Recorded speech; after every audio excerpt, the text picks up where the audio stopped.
তুই সকাল থেকে এই বাড়িতে পা রাখার পর থেকে রোদেলাকে ফলো করতেছিস কেন? কি সমস্যা তোর? তোমার কি সমস্যা? আমার সমস্যা আছে। কি হয়েছে খালু? সমস্যা কি তোর? খালু, সকাল থেকে এই ছেলেটা যখন এই বাড়িতে পা রাখছে তারপর থেকে ও শুধুমাত্র রোদেলাকে ফলো করে যাচ্ছে। রোদেলা যেখানে যায় সেখানে পিছু পিছু যাচ্ছে। আমি তো দেখতেছি সমস্যা তো। তুই সকাল থেকে আমার মেয়ের পিছনে গুড়গুড় করতেছস। কি বললেন? আমার ছেলে আপনার মেয়ের পিছনে ঘুরঘুর করছে? মুখ সামনে কথা বলেন। আমি কেন মুখ সামনে কথা বলবো? আমি তো আপনার মতো বেঈমান না যে মুখ সামনে কথা বলবো। এখানে বেঈমানকে তা সকলেই জানে। আপনি এখানে আসবেন জানলে আমি তো বিয়ে বাড়িতে আসতাম না। তুই আসতে বলছিস আপনার। বাবা সামান্য বিষয় বাবা, শুনুন। আমি কি শুরু করলাম তুমি? ভাইজান বিয়ে বাড়িতে এসেছিলাম, বিয়ে শেষ, এখন যাই, আবার দেখা হবে। চল বাবা। আচ্ছা চলো তুলি।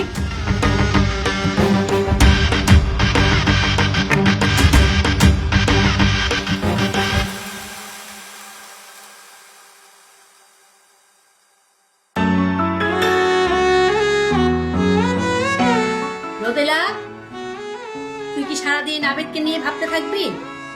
আচ্ছা তুই জানিস না তোর বাবার সাথে আর আবিদের বাবার সাথে কি সম্পর্ক?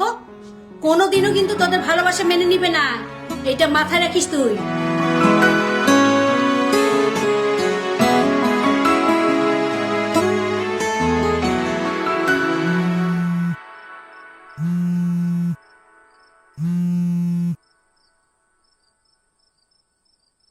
Hello, hello.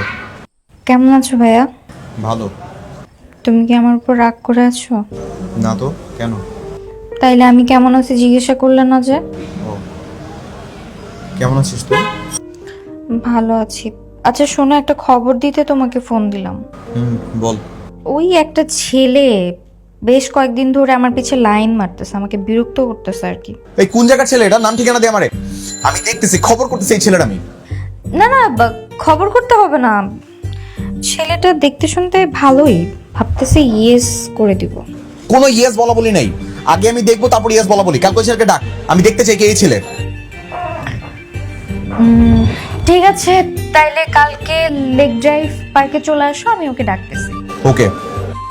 Okay bye.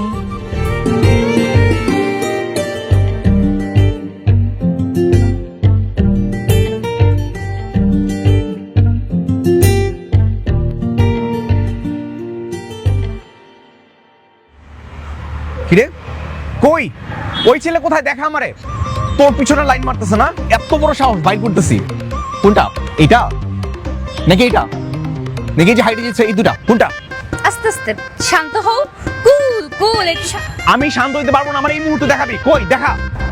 আরে বাবা, মেজাজটা একটু ঠান্ডা করো, না হলে তাকে দেখার পর তুমি তো জ্বলে পুড়ে মরে যাবা। জ্বলে পড়ে যাবো মানে? বিয়ে বাড়ির হারামিটা না তো? মনে হচ্ছে আমার পিছে ছেলে ঘোড়ার অভাব। হ্যাঁ, ওইটা না, আরেকটা। রোদেলা, এই মুহূর্তে ডাক দে। ডাকছ নাই তুই ওরে? জি ডেকেছি, এখানেই আছে। দেখাবি তো? কই? দেখাচ্ছি।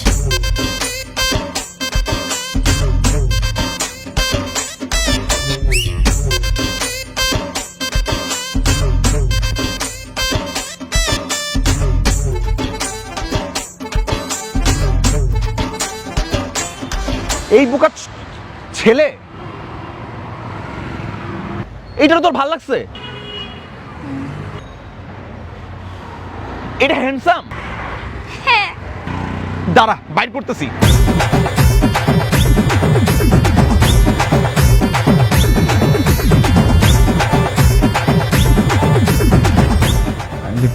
তোরা এই যদি চশমা খোল, চশমা খোল, বিড়ি ফালা ফালা, চশমা খোল। তোর কত বড় সাহস, তোর পিছু পিছু ঘুরে বেড়াস? হ্যাঁ, বাড়ি থেকে নেশা করে বেরিয়েছোস? নিজের যোগ্যতা দেখছোস? কোন সাহসে তুই ওরা ডিস্টার্ব করস? হ্যাঁ, আরে ভাই, আমি উনিকে কেন ডিস্টার্ব করবো? উনি আমাকে 500 টাকা ধরাই দেয়, বললো তুই ফোনে বসে থাক। আমি বসে রয়েছি।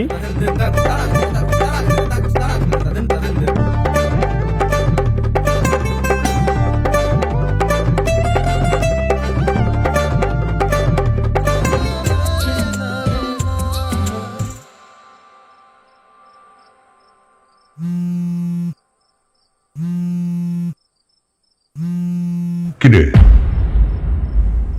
হ্যাঁ বাবা। তোর মা খেতে ডাকতেছে, তুই আইতেছিস না কেন? হ্যাঁ আসছি, তুমি যাও। আয় খাইতে আয়।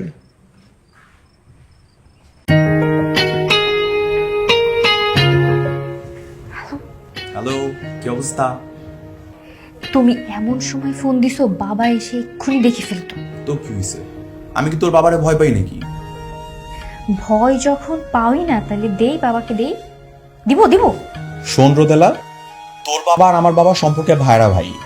তাদের দুজনের মাঝখানে একটা বিজনেস কেন্দ্রিক ঝামেলা নিয়ে সম্পর্কের এই অবনতি ঘটছে। এখন একমাত্র তোর আর আমার বিয়েই পারে আমাদের এই দুটো পরিবারের সম্পর্ক আবার আগের মতো করে দেওয়ার জন্য, বুঝছিস? আল্লাহ, বিয়ে? প্রেম করারই সাহস করতে পারছি না, আর বিয়ে? আচ্ছা, তুই কি চাস না আমাদের দুটো পরিবার আবার আগের মতো এক হয়ে যাক? সেটা তো চাই, কিন্তু বিয়ে অসম্ভব ব্যাপার। অসম্ভবের কিছুই নাই। আমরা যদি চাই সব সম্ভব। দরকার হলে আমি নিজে তোদের বাড়িতে যাব, খালুর হাতে পায়ে ধরে হলো বিয়ের ব্যাপারে খালুরে রাজি করাবো। তুই জাস্ট আমার উপর ভরসা রাখ। যত বড় বড় কথা, যদি এত সাহস থাকে তাহলে আসো, আমাদের বাড়িতে আসো, সামনাসামনি এসে আমার বাবার সাথে কথা বলো, বলো যে আঙ্কেল আমি আপনার মেয়েকে বিয়ে করতে চাই। তুই কি আমার চ্যালেঞ্জ করতেছিস? ঠিক আছে, কালকে তোর আমি দেখাবো, দেখিনিস। সত্যি? রাখলাম।